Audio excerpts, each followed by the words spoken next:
आणि ब्रेकनंतर थेट आपण जाणार आहोत दल लेक जवळ. दल लेकला आमचे प्रतिनिधी उदय जाधव त्या सगळ्या तिथल्या परिस्थितीबद्दल, घडामोडींबद्दल आपल्यापर्यंत माहिती पोहोचवत आहेत. जाऊया थेट उदयकडे.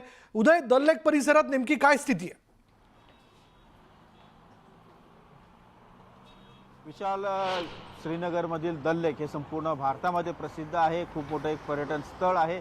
मात्र आज जो दहशतवादी हल्ला झालेला आहे त्याचे परिणाम दल लेकवरती देखील पाहायला मिळत आहेत. दल लेकवरती पर्यटकांची वानवा जी आहे ती पाहायला मिळते. आपण इथे माझ्या मागे पाहत असाल, हा अतिशय सुंदर असा दल लेक आहे आणि हा संपूर्ण हिमालयन रेंजेसच्या मधोमध असलेला हा दल लेक इथे पाहण्यासाठी आणि या दल लेकमध्ये असलेले जे शिकारा आहेत, हाऊस बोट आहेत, इथे राहण्यासाठी देशभरातून इथे नागरिक येत असतात. मात्र जो दहशतवादी हल्ला झालेला आहे त्या दहशतवादी हल्ल्याचे परिणाम आज या दल लेकमधल्या पर्यटन व्यवसायावरती देखील होताना आपल्याला पाहायला मिळतात. समोरच्या या शिकाराच आपण बघतोय, एका रांगेत सर्व शिकारा जे आहेत इथे पार्क केलेले आपल्याला पाहायला मिळतात. नाहीतर अन्य वेळेला हे सर्व शिकारा जे आहेत ते व्यस्त असतात पर्यटकांना या संपूर्ण दल लेकची सफर घडवून आणताना. मात्र आता हे सर्व शिकारा जे आहेत ते इथे पार्किंगमध्ये उभे असलेलेच आपल्याला पाहायला मिळत आहेत. कारण पर्यटक जे आहेत ते काहीशे भयभीत झालेले आपल्याला पाहायला मिळतात. अशी समोरची परिस्थिती जी आहे, समोर आपल्याला अनेक हाऊसबोट देखील पाहायला मिळतात आणि या सर्व हाऊसबोटमध्ये आपण जर पाहिलं तर सर्व हाऊसबोट जे आहेत ते आता पार्किंगमध्ये आहेत, रिकामे आहेत. पर्यटकांना शोधताना आपल्याला पाहायला मिळतात. कारण हा एक थोडा सीझन जो आहे पर्यटनाचा तो सुरू झालेला आहे आणि असं असताना देखील हे जे हाऊसबोट आहेत ते मात्र इथे रिकामे असलेले आपल्याला पाहायला मिळत आहेत. एक खूप मोठा पर्यटन व्यवसाय हा जम्मू काश्मीर राज्याचा आहे. जवळपास जम्मू काश्मीर राज्याची 80% अधिक मोठी अर्थव्यवस्था ही फक्त आणि फक्त पर्यटनावरती आहे. मात्र असं असताना देखील पर्यटन व्यवसायावरती जो काही मोठा परिणाम झालेला आहे त्याचं एकमेव कारण आहे तो म्हणजे दहशतवादी हल्ला. हा जो भ्याड दहशतवादी हल्ला झालेला आहे त्याचा परिणाम जम्मू काश्मीरच्या या संपूर्ण पर्यटन व्यवसायावरती झालेला आहे, अर्थकारणावरती झालेला आहे. पर्यटक इथे पुन्हा येण्यासाठी त्यांच्या मनामध्ये पुन्हा एकदा एक विश्वास जो आहे सुरक्षेचा तो निर्माण करावा लागणार आहे आणि त्यानंतरच कुठेतरी एक पर्यटनाची गाडी जी आहे जम्मू काश्मीरची ती रुळावरती येऊ शकते.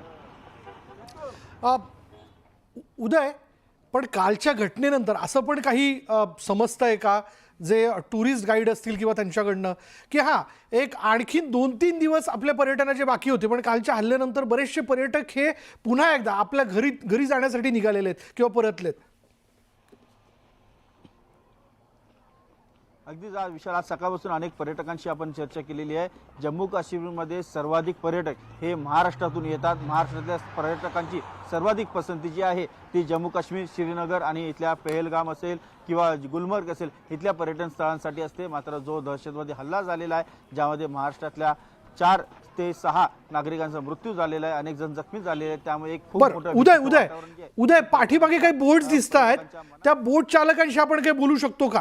कारण तसं बघायला गेलं तर तसा आजचा दिवस गर्दीचा असायला पाहिजे होता पण कालच्या घटनेचे फार मोठे परिणाम पर्यटनावर दिसून येतात. अगदीवर आपण प्रयत्न करूया. आपण मागे पाहतोय की एक वयस्कर व्यक्ती जे जुने इथले आहेत.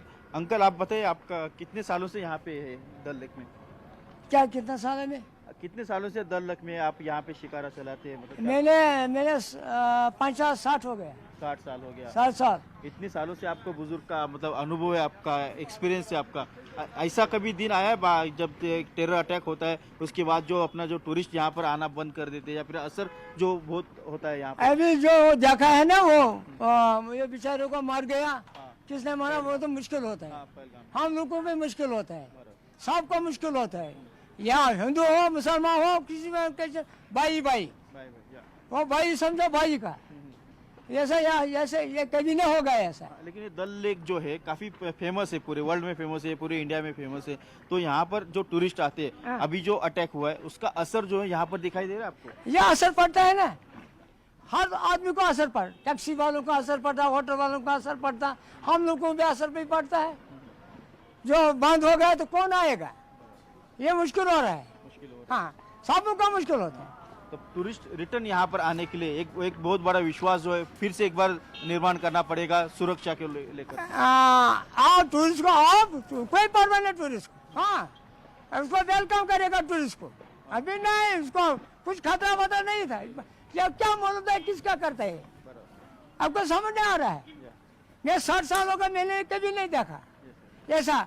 वो मारो ये मारे गुनाह है। कुरान भी लिखता गुनाह, गीता में भी गुनाह है, हर चीज में भी गुनाह है।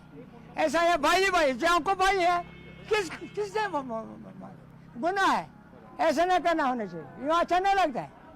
हाँ पिंटू का सर खाता है, बेचता है, हाँ चाय पीता है, वो भी पीता हमारे साथ। और पिंटू को भाई भाई होते हैं, शादी पर जाते हैं, ये कभी नहीं होता मेरे टाइम से। हाँ ये तो आज का नवा आदमी है, उसको मालूम नहीं था क्या करना है, इसको कैसे वेलकम करना है, उसको मालूम नहीं था, उसको अंडरस्टैंड नहीं जाता है, उनको बनते हैं गाते जाते हैं उसमें अंदर में। अभी जो आँखा है आप तो मेजबान है, अब किस खुदा ने फरमाया ये मारो, ये नहीं मेरे टाइम नहीं है, जैसे नहीं। अभी वेलकम मेरे टाइम से वेलकम करते हैं, गुड बाय करता, गया था गुड बाय करता, आई लव यू। मैं बहुत पहले तो इंग्लिश करते हैं, मैं थोड़ा वो हो गया, मैं अनपढ़ था, नहीं पढ़ता है उसमें। हाँ मैंने आज बुढ़ा हो गया, मैं तो उसको वेलकम करता हूँ। नहीं हम भी ये सोचते हैं कि फिर से एक बार यहाँ पे रौनक आ जाए और जो टूरिस्ट है फिर से एक बार यहाँ पर काफी संख्या में यहाँ पर आ जाए। आने दो यहाँ, Yes. आने दो, आएंगे फिर से एक बार आएंगे, फिर से एक बार यहाँ पे अमन होगा और अच्छी तरह से टूरिस्ट यहाँ पर आ जाए। अमन हो जाएगा इंशाल्लाह अमन। हाँ सबको भाई भाई है, बहन भाई बुड्ढा नहीं है, सबको हो भाई भाई। हाँ इंशाल्लाह। तर विशाल आपण पाहतोय की एक बुजुर्ग व्यक्ती आहे, त्यांनी तर आपण इथे पाहिले या दल लेक मध्ये हे सर्व जे व्यावसायिक आहेत गेले कित्येक वर्षापासून व्यवसाय करतात। आता यांनी सांगितलं की जवळपास ते 50 ते 60 वर्ष झाले या दल लेक मध्ये ते व्यवसाय करतात, शिकारा चालवतात। आपण समोर बघतोय एक शिकारा चालतोय, अतिशय तुरळक जे आहेत शिकारा ते आपल्याला इथे दिसत आहेत सर्व। आणि आता ही संध्याकाळची वेळ आणि संध्याकाळच्या वेळेला संपूर्ण हा दल लेक जे आहे ते शिकाऱ्याने भरून गेलेलं असतं, पर्यटकांनी भरून गेलेलं असतं। मात्र आता तुरळक एखाद दुसरा शिकारा जो आहे तो इथे पर्यटकांसोबत आपल्याला इथे सफर करताना आपल्याला इथे पाहायला मिळतो आहे। त्याचा परिणाम जो आहे तो दहशतवादी हल्ल्यामुळे इथे झालेला आहे। जसं आता हे बुजुर्ग व्यक्ती आपल्याला सांगत होते की गेल्या कित्येक वर्षांमध्ये असं चित्र दिसलेलं नाही, ते चित्र आज दिसतंय ते या दहशतवादी हल्ल्यामुळे दिसतं आहे। आणि पुन्हा एकदा जर रौनक आणि जी काही एकूणच शांतता या दल लेक परिसरामध्ये काश्मीरमध्ये जर निर्माण झाली, पर्यटकांच्या मनामध्ये विश्वास निर्माण झाला तर पुन्हा एकदा इथे पर्यटक मोठ्या संख्येने येतील आणि हा दल लेक पुन्हा एकदा भरून निघेल। पहलगाम हल्ल्यात महाराष्ट्रातील 6 पर्यटकांचा मृत्यू झाला आणि या दहशतवादी हल्ल्यात मारल्या गेलेल्या 2 पर्यटकांचे पार्थिव मुंबईत विशेष विमानानं पोहोचलेत। पहिल्या विमानातून डोंबिवली आणि पनवेल इथल्या मृतकांचे पार्थिव आणण्यात आले, तर पुण्यातील मृत पर्यटकांचं पार्थिव यायला उशीर होणार आहे। इंडिगोचं विमान उशिराने उड्डाण घेणार असल्यानं पार्थिव यायला उशीर होणार असून पार्थिव रात्री 11:30 वाजता पुण्यात येईल।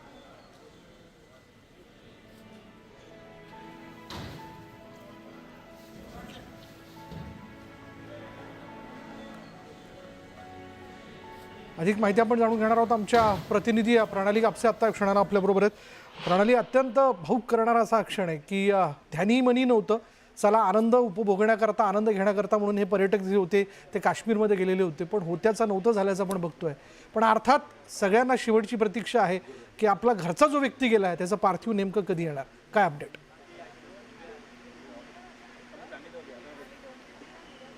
मी सध्या मुंबईच्या डोमेस्टिक एअरपोर्टच्या कार्गो कार्यालयाच्या बाहेर आहे। माझ्या मागच्या बाजूला जो तुम्ही जे बघताय ते कार्गो कार्यालय। आत्ताच इथून थोड्या वेळापूर्वी पनवेलमधले जे पर्यटक होते त्यांचं पार्थिव या ठिकाणून नेण्यात आलेलं आहे। त्या पार्थिवाबरोबर मंत्री दादा भुसे हे सुद्धा पनवेलच्या दिशेनं रवाना झालेले आहेत। मंगलप्रभात लोढाही आत्ताच थोड्या वेळापूर्वी या ठिकाणून गेलेले आहे, कारण आणखी एक जे पार्थिव आहे डोंबिवलीचं जे पार्थिव आहे ते या ठिकाणी आलेले आहेत। परंतु डोंबिवलीतल्या 3 पर्यटकांचा मृत्यू झालेला आहे।